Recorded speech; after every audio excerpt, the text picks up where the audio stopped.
Assalamualaikum warahmatullahi wabarakatuh. Izinkan saya memperkenalkan diri terlebih dahulu.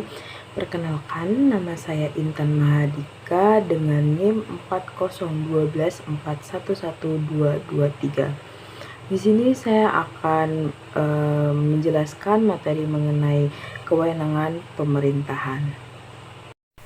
Kewenangan adalah konsep inti dalam hukum administrasi dan hukum konstitusi. Kewenangan merupakan dasar legitimasi setiap tindakan pemerintahan, berbeda dengan kekuasaan yang dapat dilakukan tanpa dasar hukum. Jadi kewenangan itu kekuasaannya itu dilembagakan oleh hukum. Istilah wewenang atau kewenangan sering disejajarkan dengan bevoegdheid Belanda dan authority Inggris. Nah, ada beberapa para ahli, yaitu salah satunya Philippus M. John, menegaskan bahwa ada perbedaan antara istilah kewenangan dan bevoegdheid. Kewenangan memiliki karakter hukum yang lebih luas, sedangkan wewenang merupakan bagian dari kewenangan.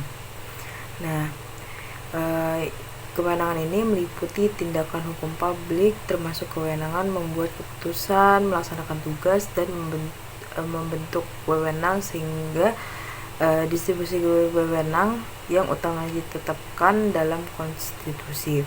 Nah, kemudian yang kedua yaitu para ahli Ateng Syafruddin, itu membedakan kewenangan sebagai kekuasaan formil dari undang-undang dengan wewenang yang hanya bagian tertentu dari kewenangan. Kemudian dari Black Law Dictionary mendefinisikan authority sebagai legal power atau kekuatan hukum yang berbeda dari sekedar kekuasaan tanpa dasar hukum. Nah, kemudian yaitu dari ahli Van Malseven menyebutkan bahwa hukum melahirkan kekuasaan dan kekuasaan melahirkan hukum. Nah, keduanya itu bertemu dalam kewenangan. Artinya, kewenangan merupakan kekuasaan yang sah, sedangkan kekuasaan tanpa hukum hanyalah kekuasaan kosong. Nah, kemudian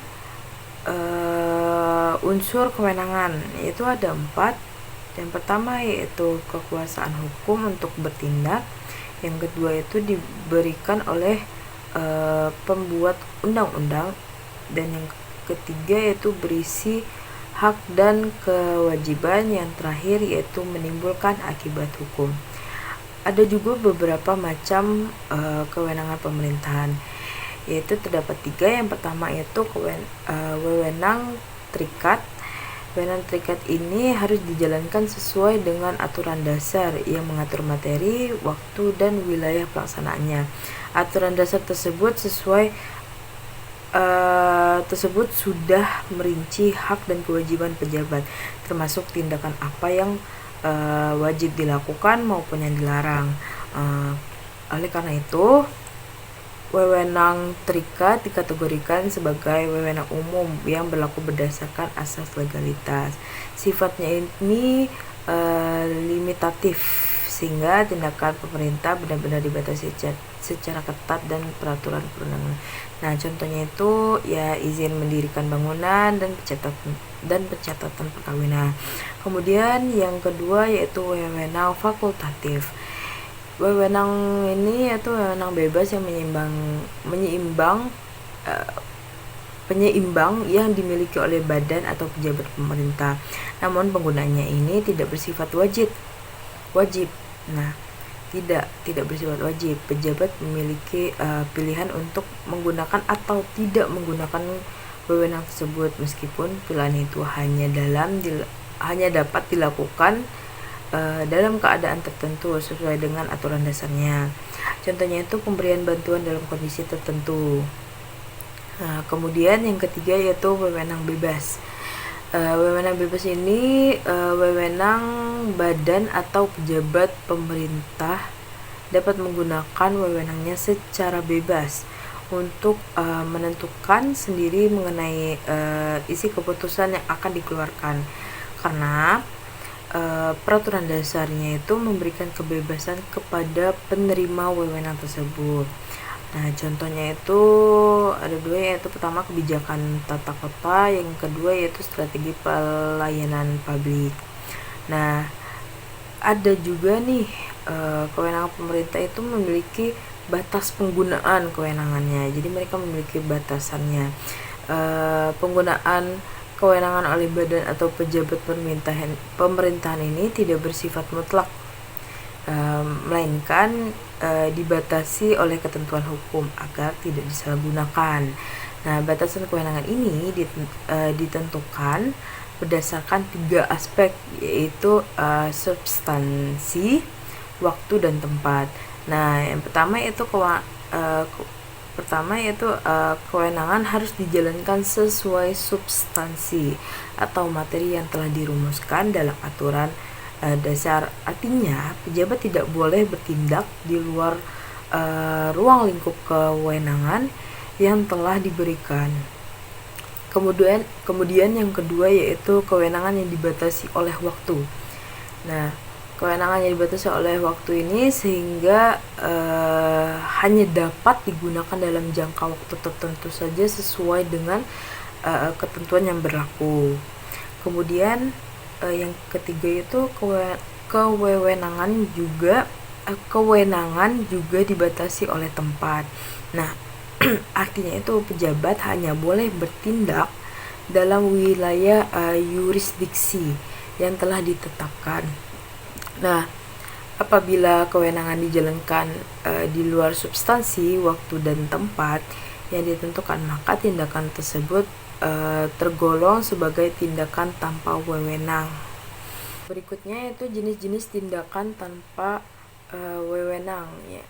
Nah, hal ini tuh dikategorikan menjadi 3. Yang pertama yaitu ratiowan materiae, terjadi karena pejabat bertindak di luar bidang materi kewenangan yang diberikan oleh undang-undang. Kemudian yang kedua yaitu ration loci, muncul apabila pejabat menggunakan kewenangannya di luar batas wilayah yurisdiksi yang ditetapkan. Kemudian yang ketiga yaitu ratiowan temporis, terjadi ketika kewenangan dijalankan di luar periode waktu tertentu. Periode waktu tertentu atau waktu yang berlakunya. Nah, konsekuensi tindakan tanpa wewenang adalah ketidakabsahan atau batalnya tindakan hukum tersebut. Nah, terdapat dalam UU nomor 30 tahun 2014 tentang administrasi pemerintahan juga memperkenalkan istilah melampaui wewenang atau ultra vires, yaitu ketika pejabat menggunakan kewenangannya melebihi batas yang diberikan oleh peraturan dasar. Nah, ada juga sumber-sumbernya nih. Sumber-sumber kewenangan terdapat 3. Yang pertama yaitu atribusi, yaitu pemberian kewenangan baru oleh Undang-Undang Dasar atau UU. Nah, ini tuh bersifat asli dan melekat pada jabatannya. Contohnya kewenangan presiden dalam pasal 4 Undang-Undang Dasar 1945. Kemudian yang kedua yaitu sumbernya itu dari delegasi. Delegasi ini pelimpahan kewenangan dari delegan kepada delegataris. Nah, kemudian bersifat derivatif, tanggung jawab beralih. Nah, kemudian yang ketiga yaitu mandat. Nah, penugasan dari atasan kepada bawahan untuk bertindak atas nama atasan. Nah, tidak terjadi peralihan kewenangan, tanggung jawab tetap pada pemberi. dasar hukumnya itu pada pasal 1 nomor 22 sampai 24 UU Administrasi Pemerintahan. Berikutnya yaitu diskresi pemerintah.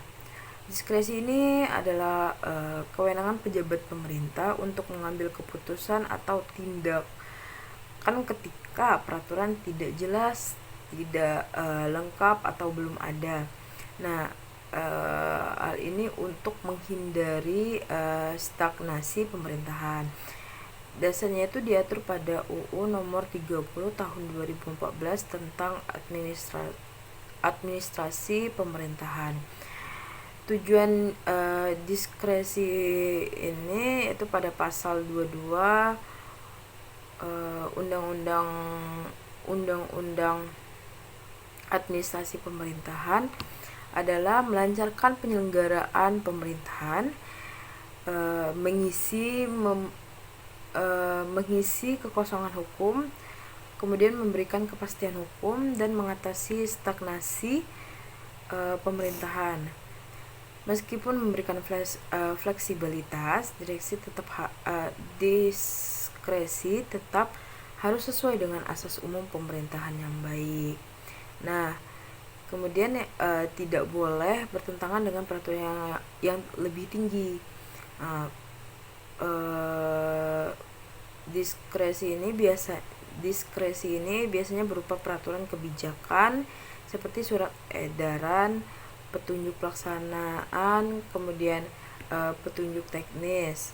Nah, yang berfungsi sebagai pedoman administratif dalam pelaksanaan kebijakan pemerintahan. Kesimpulan dari materi saya ini yaitu kewenangan merupakan jantung dari hukum administrasi negara yang membedakan antara kekuasaan yang sah dengan kekuasaan yang sewenang-wenang. Segala tindakan pemerintah hanya sah apabila didasarkan pada undang-undang atau peraturan yang berlaku. Dalam praktiknya, kewenangan terbagi menjadi 3 bentuk, yaitu terikat, fakultatif, dan bebas, yang masing-masing memiliki ruang lingkup berbeda. Penggunaannya tidak bersifat mutlak karena dibatasi oleh substansi, waktu, dan tempat, sehingga tindakan di luar batas tersebut termasuk dalam tindakan tanpa wewenang yang berakibat pada batalnya tindakan hukum. Sumber kewenangan berasal dari atribusi, delegasi, dan mandat dengan perbedaan dasar hukum serta tanggung jawab. Nah, selain itu, diskresi menjadi sarana penting untuk mengisi kekosongan atau ketidakjelasan hukum. Namun, tetap harus sesuai dengan asas umum pemerintahan yang baik dan asas legalitas. Dengan demikian, kewenangan memberikan legitimasi, batasan, sekaligus mekanisme pertanggungjawaban bagi pemerintah dalam menjalankan kekuasaan serta menjamin perlindungan hak-hak masyarakat dalam kerangka negara hukum yang demokratis. Ya, kurang lebihnya seperti itu mengenai materi kewenangan pemerintahan. Apabila saya ada salah kata, salah penyampaian, dan salah penjelasan, saya mohon maaf dan mohon ampun. Wabillahi taufiq wa hidayah. Wassalamualaikum warahmatullahi wabarakatuh.